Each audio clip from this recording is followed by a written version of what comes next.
Buenas tardes, buenos días. Depende a qué hora estén viendo este video. En esta ocasión veremos determinación de rancidez en lípidos, eh, ah, principalmente aceites y grasas.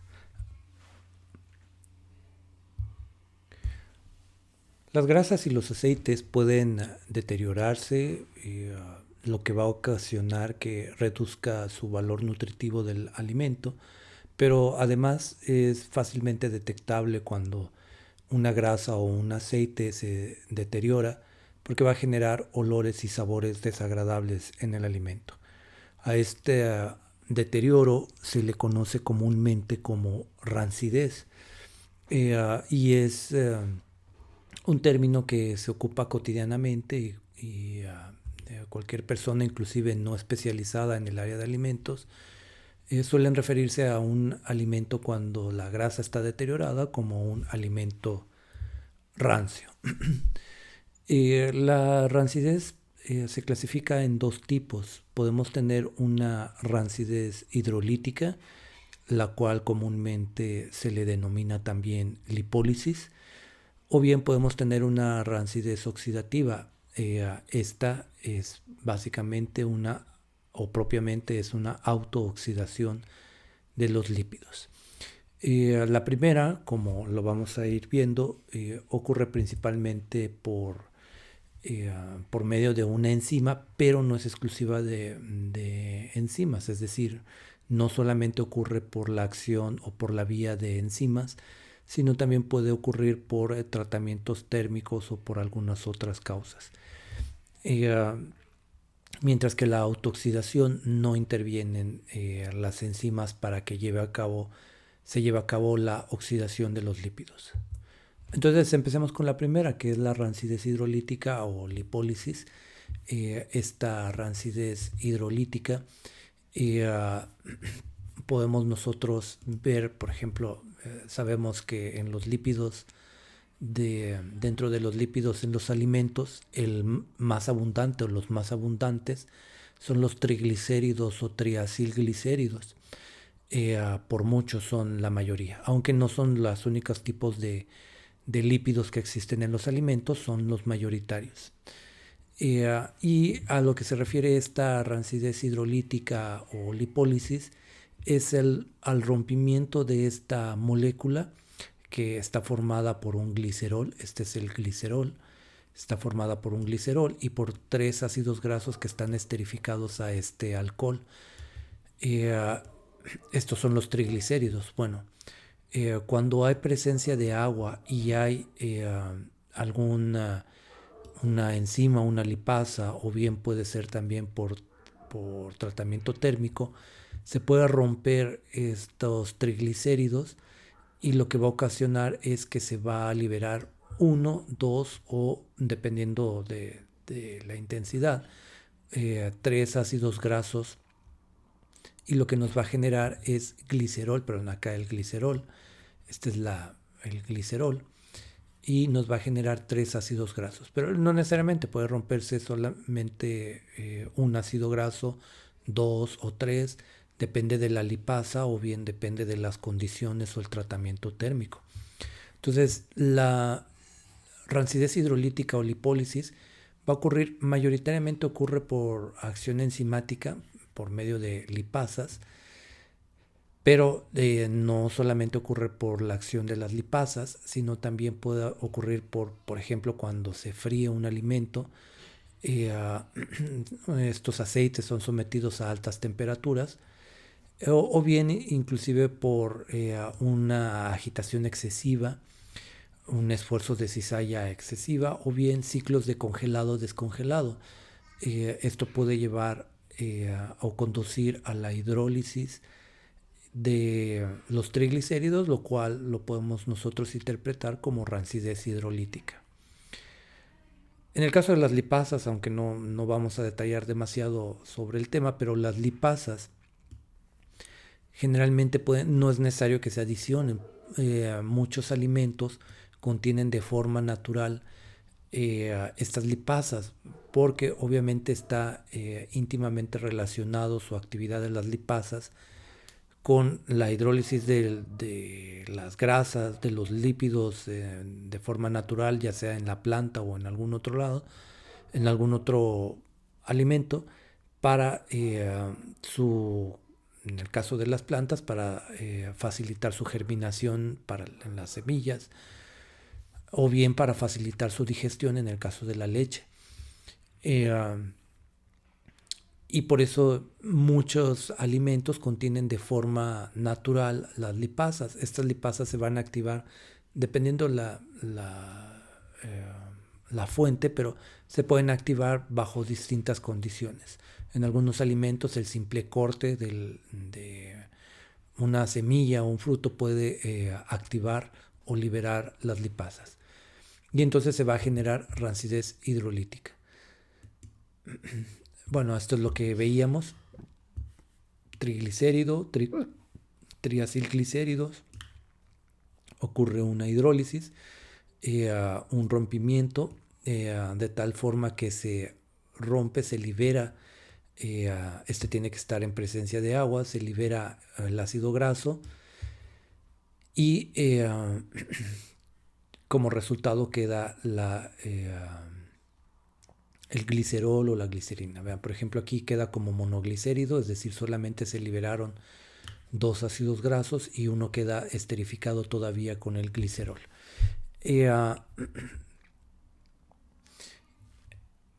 No depende, este tipo de reacciones depende del tipo de lipasas que se puedan encontrar, ya que hay algunas que actúan la posición SN1, SN2 o SN3, o hay algunas que atacan indistintamente cualquiera de las posiciones, o algunas que son específicas para atacar alguna posición muy particular. Obviamente, como se liberan ácidos grasos, lo que vamos a tener es un incremento de la acidez o el índice de acidez en el aceite. Aquellos aceites o grasas que están rancios o que sufrieron una rancidez hidrolítica van a presentar un alto índice de acidez. Y esto es porque se liberan los ácidos grasos. Y la técnica pues es muy sencilla, es simplemente cuantificar este índice de acidez o cuántos ácidos grasos se están liberando. Aunque lo vamos a platicar como dos métodos distintos, el de la rancidez hidrolítica y la rancidez oxidativa o de autooxidación. Cuando se hidrolizan los triglicéridos y se liberan ácidos grasos, estos ácidos grasos son más susceptibles de la autooxidación, que ahorita platicaremos de ese otro tipo de rancidez. Pero también es muy evidente cuando un aceite sufrió rancidez hidrolítica o está rancio, es que se reduce la temperatura de formación de humo. Esto lo que quiere decir es que estos aceites van a empezar a hacer humo a temperaturas mucho más bajas. A medida que hay mayor cantidad de ácidos grasos libres, va a ir reduciéndose la temperatura de formación de humo. Tienden a hacer mucho humo, por eso los aceites que se utilizan para freír, si se utilizan por mucho tiempo, empiezan a soltar mucho humo rápidamente. Con el paso de los ciclos de freído van a empezar a soltar mucho humo. Bueno, esta es una tabla solo para recordar algunos de los ácidos grasos comunes. Pues tenemos al butírico, caproico, caprílico, cáprico. Todos estos son de cadena corta o se podrían considerar como de cadena corta. Mirístico, palmítico, y va aumentando obviamente la longitud de la cadena hacia este lado. Bueno, y en este caso hablamos de los insaturados, ¿no? Dan algunos ejemplos de ácidos grasos que presentan insaturaciones, como el oleico, el palmitoleico, linoleico, linolénico. Aquí lo importante es que cuando son ácidos grasos de cadena corta y ocurre rancidez hidrolítica, como la cadena es corta o como la molécula es pequeña, estos se volatilizan fácilmente, aunque se disuelven la mayoría de los ácidos grasos en el mismo aceite o grasa. Estos que son de cadena corta, como son chiquitos, se volatilizan fácilmente y entonces los podemos percibir sin ningún problema por el olfato. Es decir, vamos a percibir este aroma del cáprico, caprílico, caproico o butírico en el olfato, ya sea de forma nasal o bien de forma retronasal en el momento en el que empecemos a masticar el alimento. Y también pues la mayoría de estos ácidos grasos pues van a estar en forma de sales, sobre todo los pequeños de cadena corta, por su pK, que es aproximadamente de 4.8. Ok, bueno, entonces sí, la rancidez hidrolítica ocurre mayoritariamente por la acción de las lipasas, por acción de enzimas, pero también ocurre por altas temperaturas. Y si el alimento tiene agua o tiene presencia de agua, se va a generar rancidez hidrolítica si la temperatura es alta y hay presencia de agua. Entonces, cuando se mete a freír, no sé, unas papas que tienen, o algún otro alimento que tiene aceite, grasas, lípidos, triglicéridos, a altas temperaturas y también contiene agua suficiente, se va a generar lipólisis, no solamente por la enzima, sino también se va a generar por acción de temperatura, o como mencionaba ahí, también por ciclos de calentamiento y descongelamiento, congelamiento y descongelamiento. Entonces aquí puede ser una enzima, puede ser un tratamiento térmico, ciclos de calentamiento, enfriamiento, o bien por agitación excesiva del, del aceite o del líquido. Entonces, bueno, ya vimos, es simplemente romper, se va a romper, se va a liberar los ácidos grasos, y la metodología que vamos a ver para cuantificar la rancidez hidrolítica, pues se van a medir estos ácidos grasos liberados, porque obviamente al ser ácidos grasos van a incrementar el índice de acidez del aceite. Entonces es una metodología muy simple, solamente tenemos que cuantificar cuánto se incrementa el índice de acidez o el índice de acidez que tiene el aceite o la grasa. No se necesitan demasiados reactivos para hacer esta prueba, es una prueba relativamente sencilla. Se necesita éter etílico. Recuerden que los aceites y las grasas no se van a disolver en agua. Necesitamos un solvente en el cual podamos disolver el aceite o la grasa, y para eso vamos a necesitar éter etílico, vamos a necesitar un poco de etanol al 95%. La solución de fenoftaleína es para hacer la titulación. Es una fenoftaleína al 1%. Si no cuentan con fenoftaleína preparada, la fenoftaleína se prepara disolviendo 1 gramo de la fenoftaleína con 50 mililitros de etanol al 95%. Se agita hasta que se disuelva, hasta que se observe que ya está totalmente disuelta, y posteriormente, bueno, aquí hay un error, posteriormente se afora a 100 mililitros pero con agua destilada.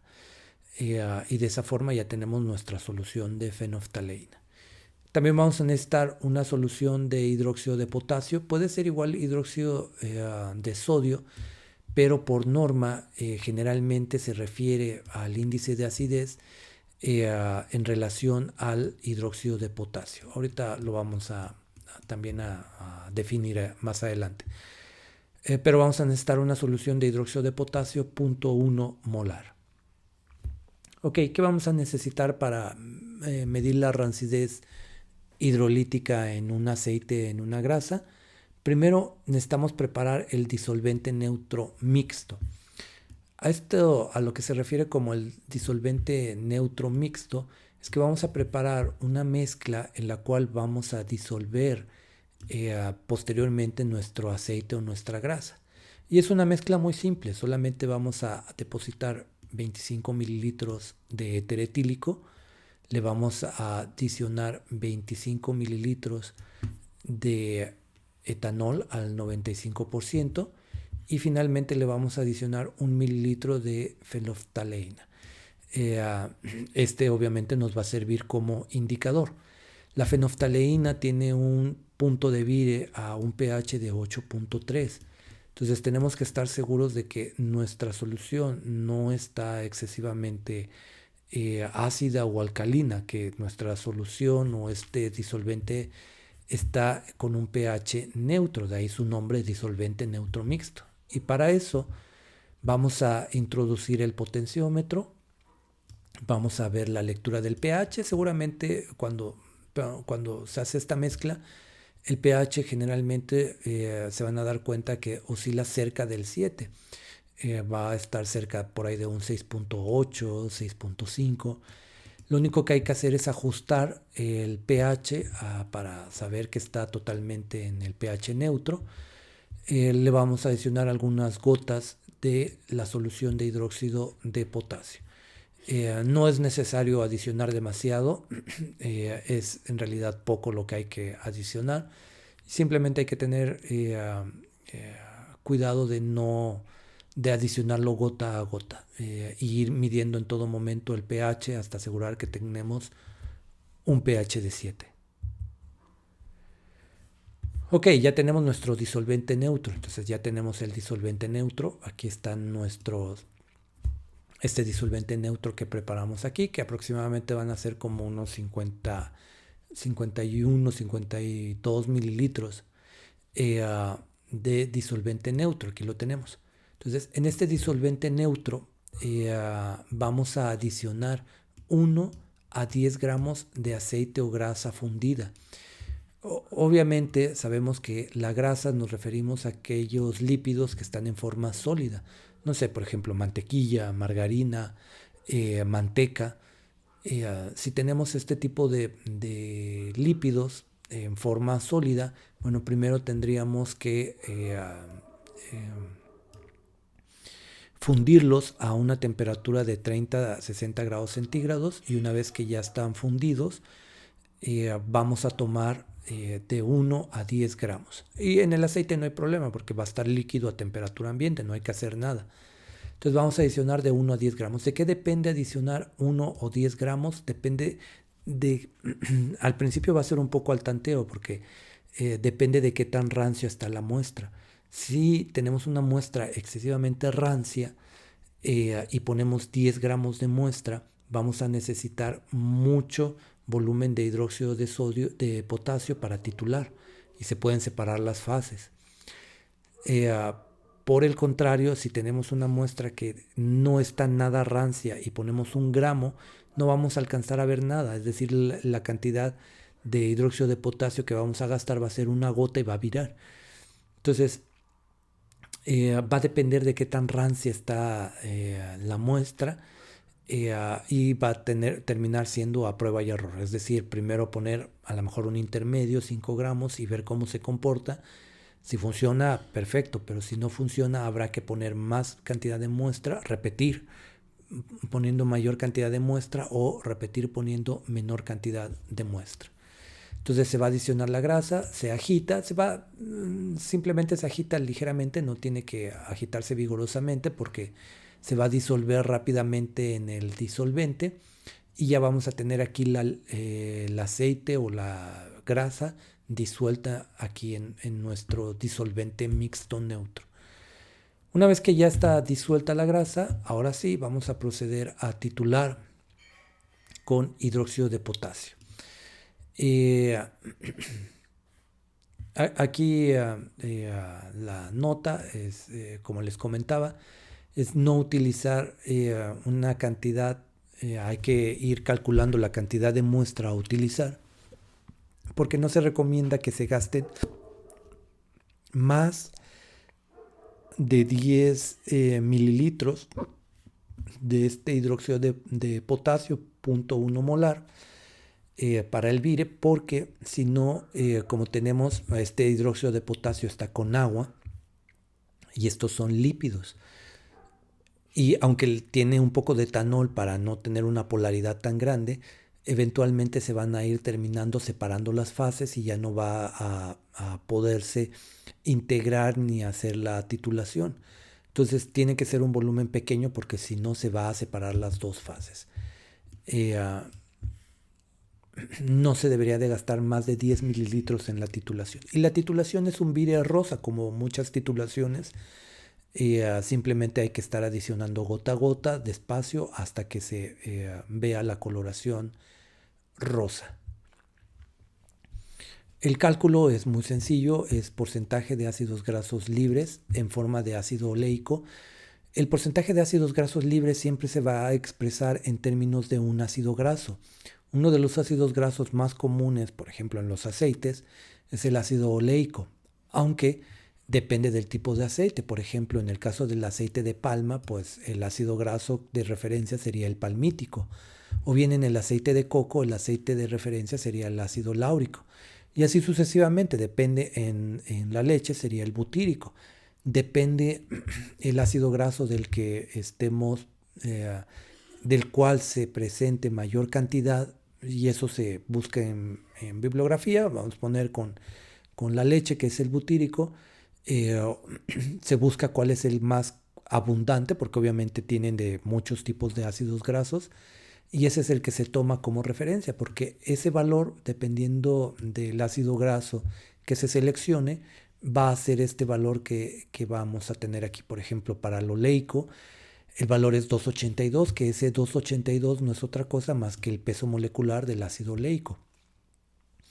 Y esto, para poder dar un porcentaje de ácidos grasos libres, tenemos que hacerlo referencia a un ácido graso. Entonces es importante aquí que se tomen el tiempo para buscar en bibliografía y en referencias de su muestra que están analizando cuál es el ácido graso que predomina en ese tipo de alimentos, y ese es el que deberían de buscar aquí, poner aquí dentro de la ecuación. Y es una ecuación de valoración muy común, la típica, donde tenemos aquí el volumen de hidróxido de potasio que se gastó, la normalidad del hidróxido de potasio que se utilizó, el peso de la muestra en gramos que se utilizó, ya sea 1 gramo de aceite o 10 gramos de aceite o de grasa, y al final se multiplica por 100, y esto nos daría el porcentaje de ácidos grasos libres. Nota, este no es el índice de acidez. Se puede reportar esto como rancidez hidrolítica y no pasa nada. Es nada más que hay que hacer destacar que lo que se está reportando es porcentaje de ácidos grasos libres. Bueno, esto es nuevamente reiterando, la titulación deberá realizarse con menos de 10 mililitros.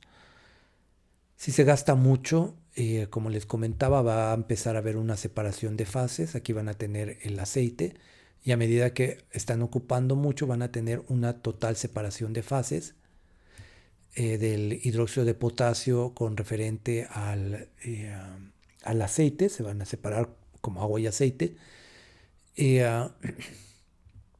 esto va a dificultar la medición del porcentaje de ácidos grasos libres.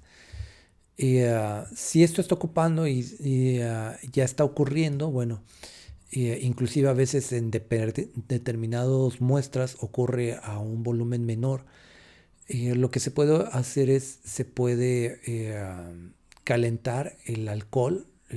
Ya ven que dentro de la muestra va alcohol, y esto va a hacer que esté un poco tibia la mezcla, el disolvente neutro esté tibio, y esto puede minimizar la separación de las fases.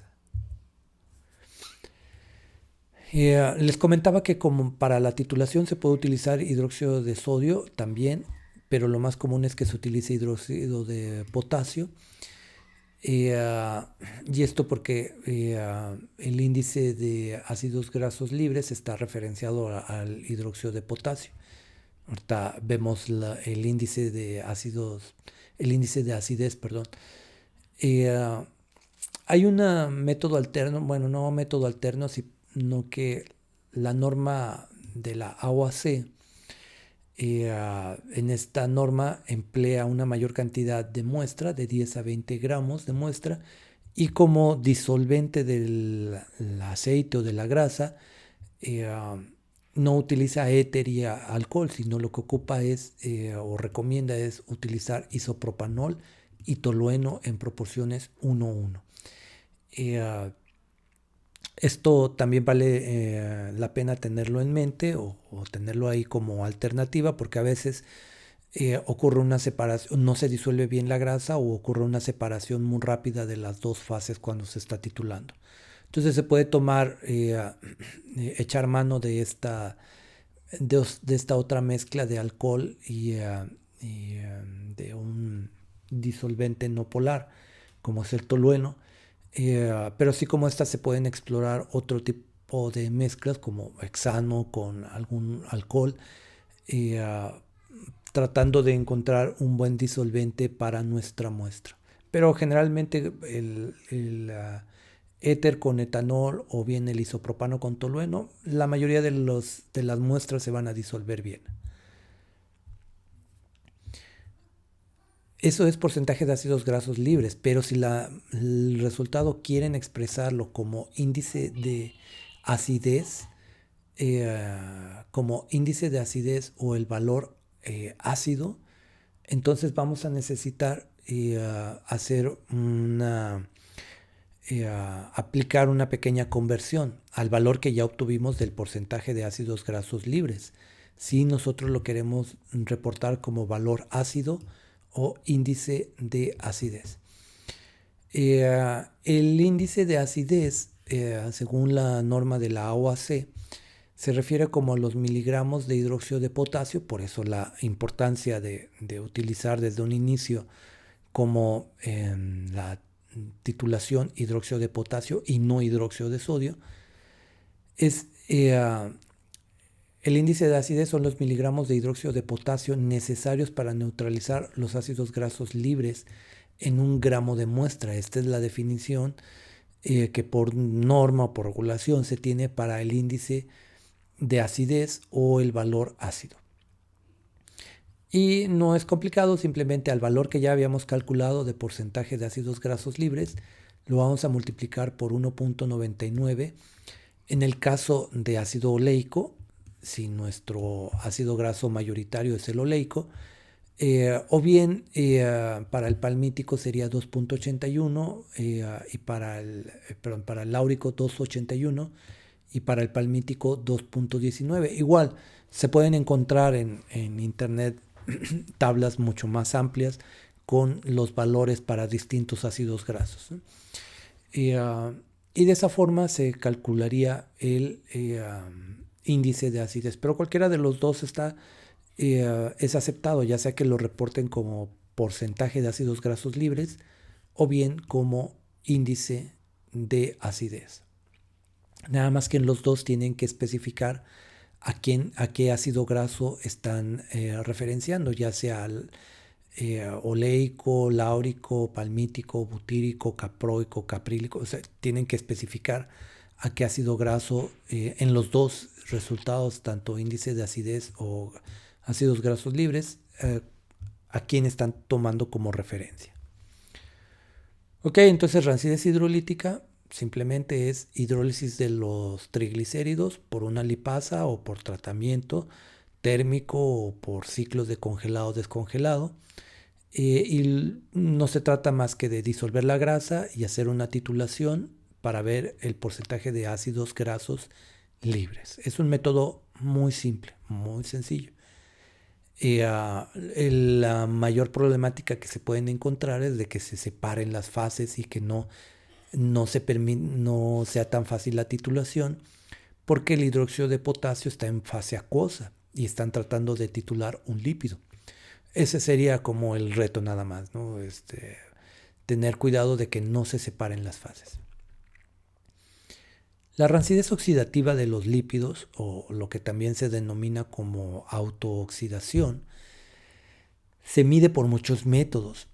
No los vamos a mencionar aquí ahorita, pero de hecho muchos métodos mucho más efectivos que el índice de peróxidos. ahí hay un error porque dice índice de peróxidos, es peróxidos.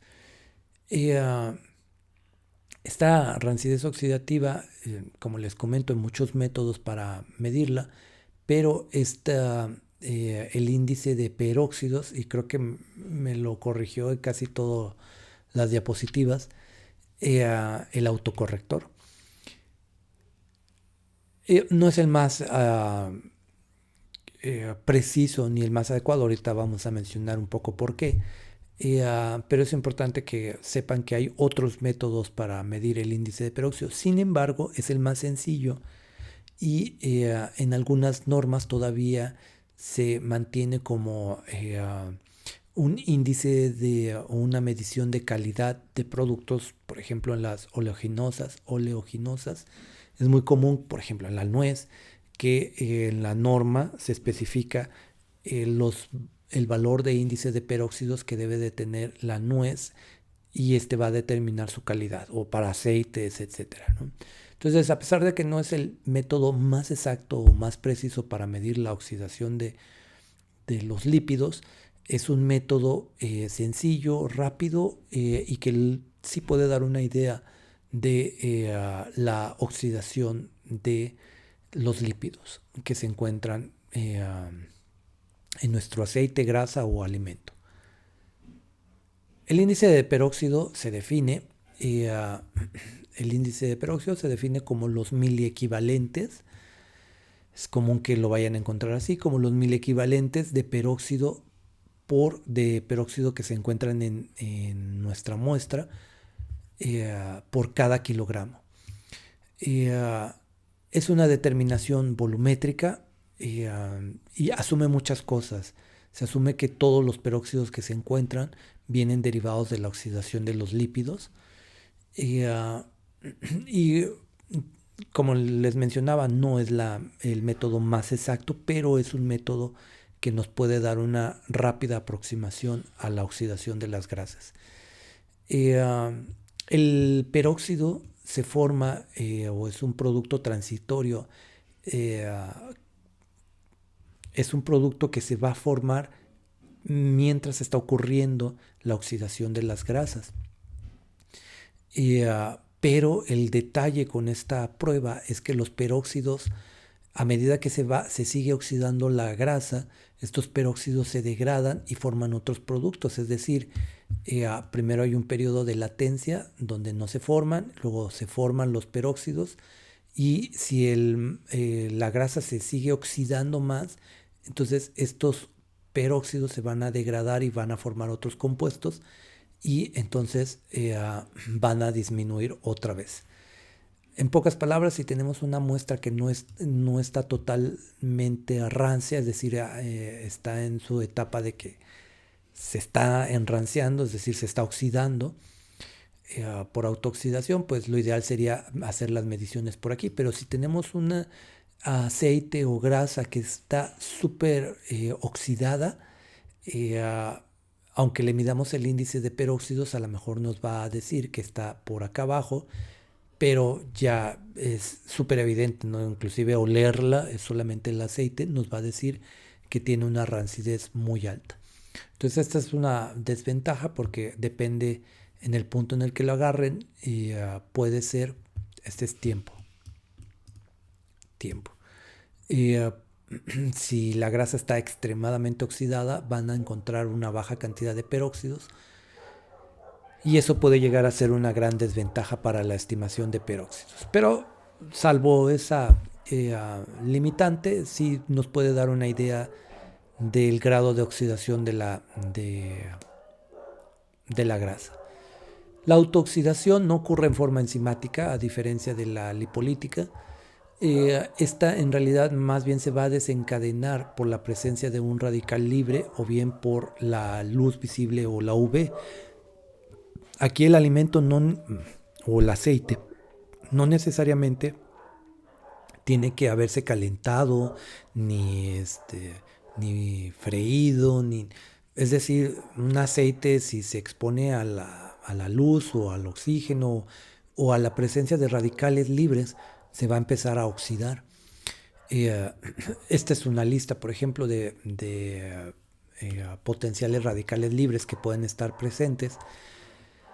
Y, y estos radicales libres, recuerden que no es otra cosa más que aquella especie que tiene un electrón desapareado.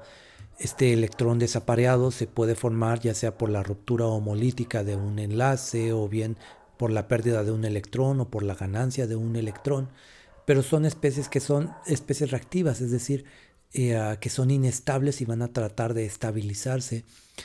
Y los lípidos, en este caso los ácidos grasos, eh, son un objetivo fácil, sobre todo aquellos que tienen insaturaciones.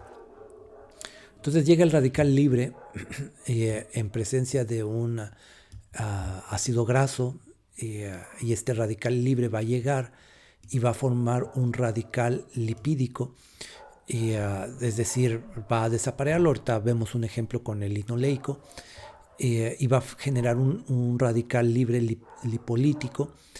Y este radical libre o ácido graso que ya tiene un electrón desapareado va a ir y se va a propagar con otros ácidos grasos. Por eso esta es la iniciación, la presencia de un radical libre.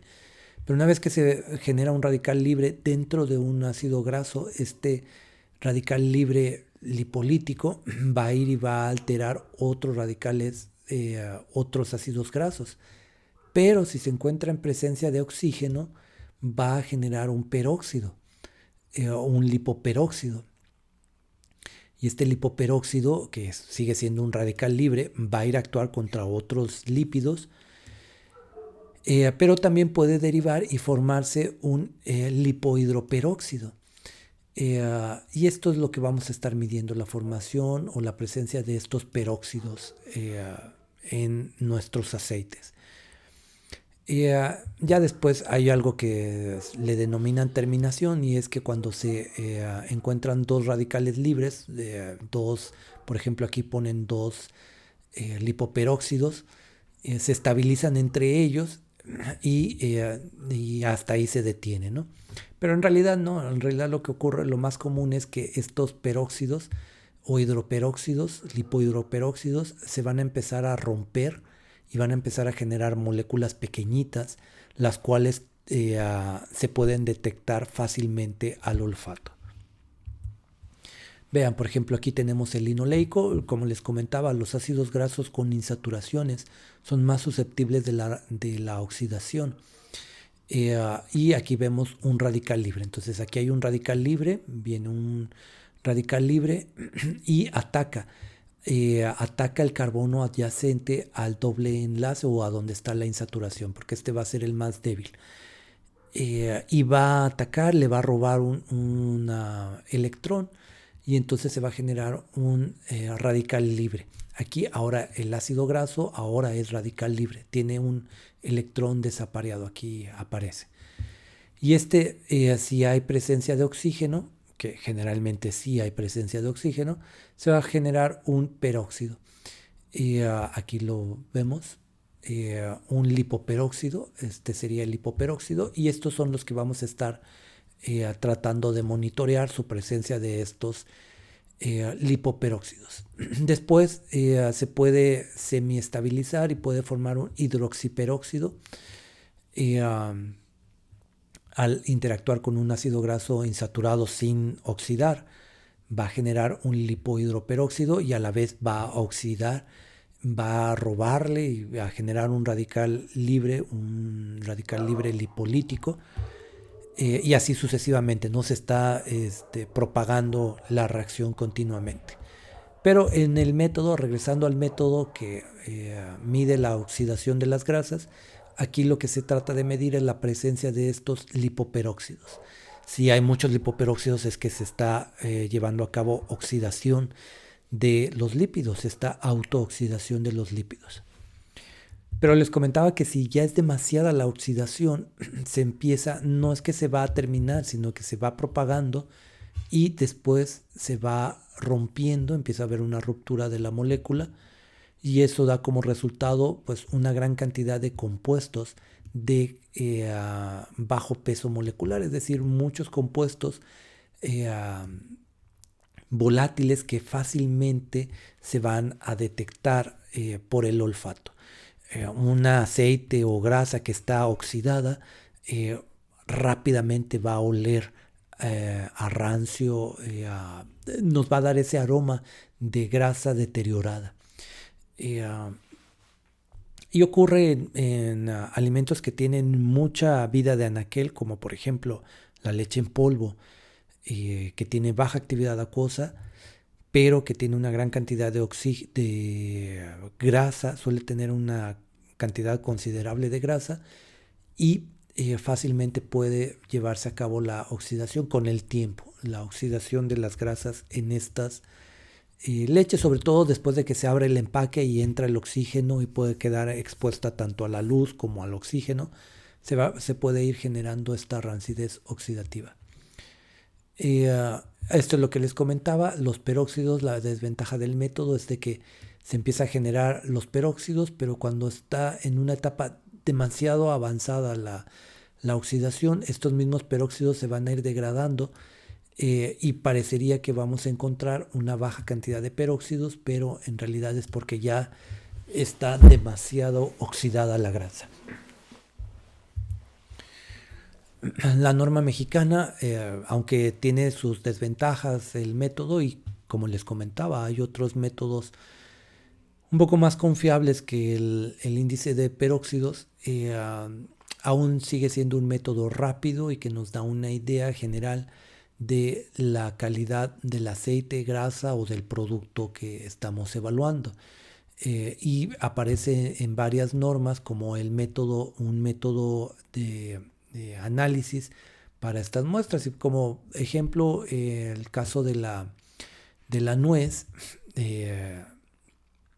En la nuez, según esta norma mexicana, se tiene que hacer referencia del índice de peróxidos en la nuez y dependiendo su cantidad, si tiene menos de 5 miliequivalentes de peróxido, se considera de buena calidad y de calidad 2 si tiene entre 5 y 10 miliequivalentes y de calidad 3 o de mala calidad si tiene de 10 a 15 miliequivalentes. Si tiene más de 15 miliequivalentes, se considera ya una nuez rancia. En el caso de los aceites, por ejemplo, en el aceite de soya se considera que si tiene de 1 a 5 es de buena calidad, de 5 a 10 miliequivalentes de peróxido es de calidad media, y si tiene más de 10 miliequivalentes, se considera como un aceite de calidad baja. Aquí están al revés. Obviamente, si tiene alta cantidad de miliequivalentes, se considera de calidad baja. Perdón, los niveles de oxidación son bajos si tienen de 1 a 5, medios de 5 a 10 y alto si tienen más de 10. Y eso quiere decir que estos son de buena calidad, de mediana calidad y estos serían de baja calidad. El método tampoco no es un método complejo, el método de peróxidos, por eso yo creo que por eso se recomienda, porque es un método relativamente sencillo. Y el método consiste pues básicamente primero en disolver la muestra en ácido acético glacial.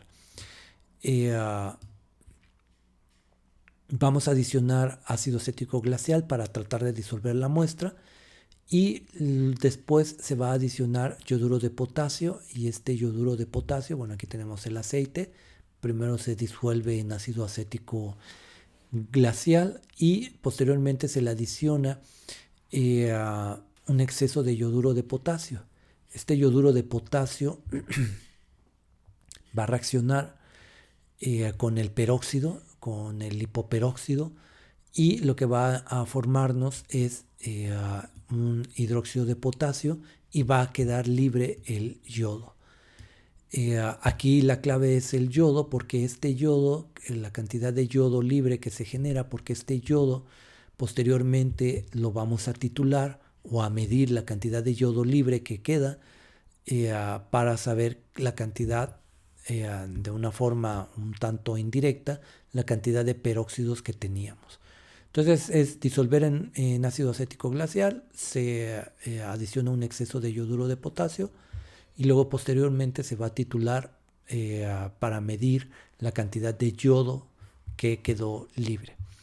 Y el yodo, cuando se encuentra yodo y almidón juntos, eh, se lleva a cabo una reacción colorimétrica, se va a poner de color azul la muestra.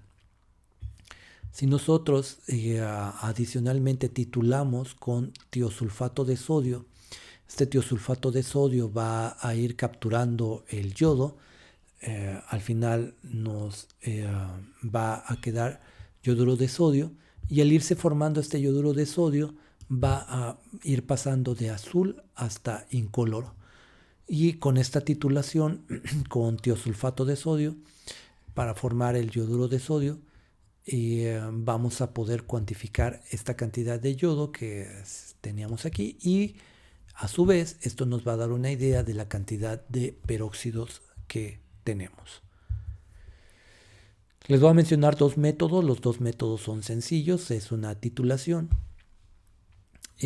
Varían un poco y ahí se queda a la consideración de que ocupen uno u otro. Los dos son efectivos. En el primero consiste en pesar 1 gramo o menos de la muestra. Esto lo vamos a poner en un tubo, el gramo de la muestra, y a continuación a este gramo de muestra le vamos a adicionar 1 gramo de yoduro de potasio en polvo. Este método es efectivo, pero la verdad se gasta demasiado yoduro de potasio, pero es efectivo, ¿no? Se pone 1 gramo de muestra, 1 gramo de yoduro de potasio, se le adicionan 20 mililitros del disolvente, que básicamente el disolvente es ácido acético glacial más cloroformo, y 2 volúmenes de ácido acético glacial por 1 de cloroformo. Se trata de disolver el gramo de yoduro de potasio y de aceite o grasa con este cloroformo. Se colocan en un baño con agua hirviendo de manera que el contenido del tubo hierva por no más de 30 segundos. Esto va a facilitar que se disuelva la muestra. Y posteriormente se va a adicionar 20 mililitros de una solución de yoduro de potasio al 5%. Esta solución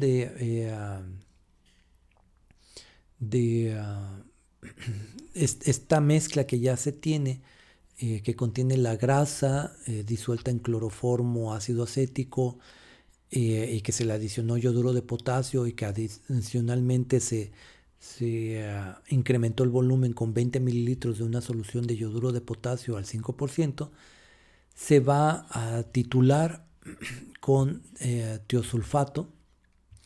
Y aquí viene que se va a titular con tiosulfato de sodio 0.002 molar, y como indicador pues se va a utilizar el almidón, que ya como les mencionaba, cuando hay yodo libre en presencia de almidón se va a poner de color azul. Y a partir de esto, pues obviamente se hace como cualquier titulación hasta ver el vire, o en este caso hasta que se haga transparente.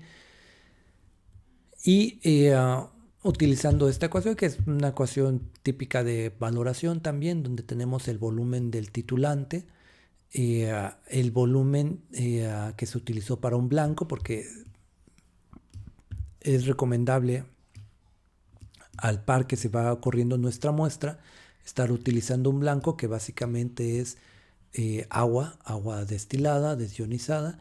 En lugar de poner el aceite o la grasa, se pone agua destilada desionizada y se trata igualito, ¿no? Entonces sería el volumen de la muestra, el volumen que se utilizó para titular el blanco, la normalidad del titulante, del tiosulfato de sodio, el peso de la muestra o la masa de la muestra que se utilizó, y al finalmente se multiplican por 1000. Recuerden que todos estos valores pues bueno, están dados para expresar al final el índice de peróxido como miliequivalentes de peróxido por kilogramo de muestra. Ese es el primer método, es una titulación.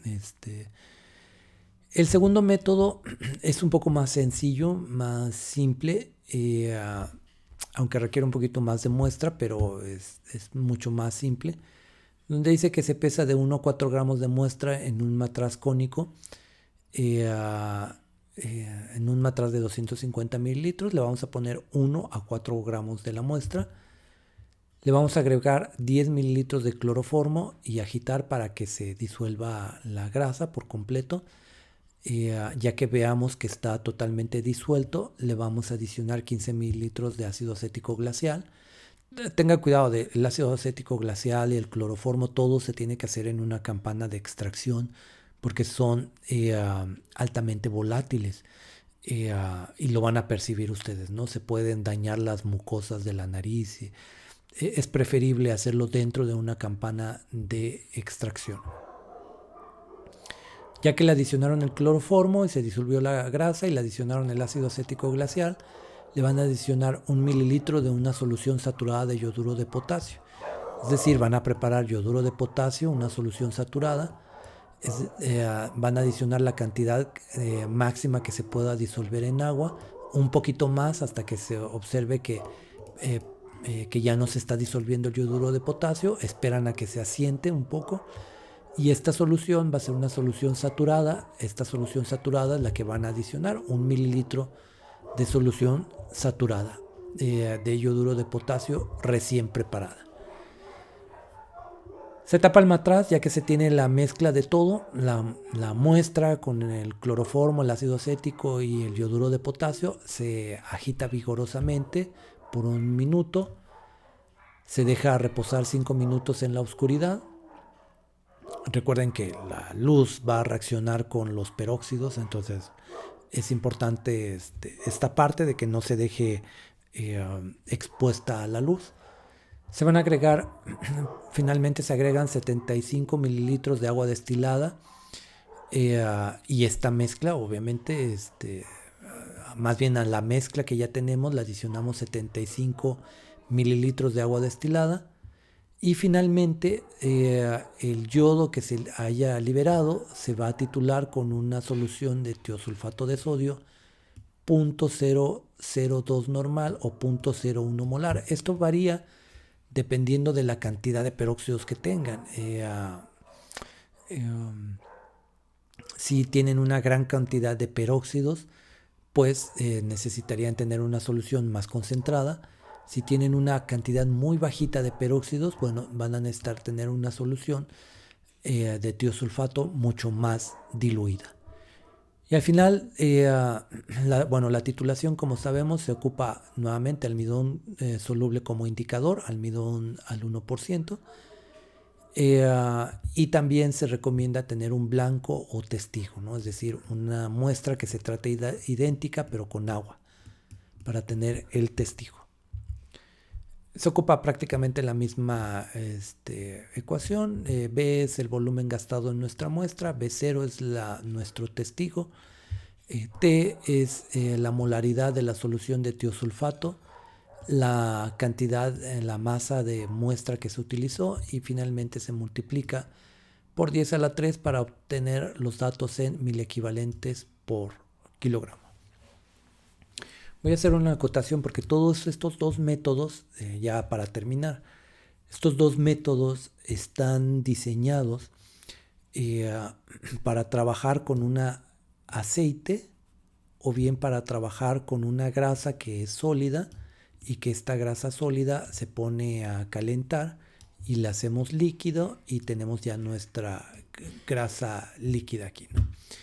Pero ¿qué pasa si lo que yo quiero medir es la rancidez en una hamburguesa o en una carne que no es líquido, no es este aceite? Bueno, si ustedes quisieran trabajar con una muestra sólida o en un chocolate o en leche en polvo, ¿qué es lo que tendrían que hacer? Bueno, lo que tendrían que hacer es primero extraer la grasa. ¿Cómo extraemos la grasa? Bueno, la grasa se tendría que hacer una extracción por el método Soxhlet, y una vez que se extrae la grasa, eh, aquí vamos a tener en el residuo, pueden ver, ahí tenemos el video del método Soxhlet. Vamos a extraer la grasa, y esta grasa, el residuo, el aceite o grasa que se recupera, este aceite o grasa ya se puede utilizar para cuantificar rancidez hidrolítica o rancidez oxidativa por estos dos métodos. O sea, es decir, a ese aceite o esa grasa es a la que se le mediría rancidez oxidativa o rancidez hidrolítica. Bueno, cualquier duda pueden poner ahí algún comentario. Y estos serían dos métodos, los más comunes para la medición de rancidez, ya sea hidrolítica o rancidez oxidativa en los alimentos. Ok, hasta aquí dejamos esta presentación, y nos escucharemos en la siguiente.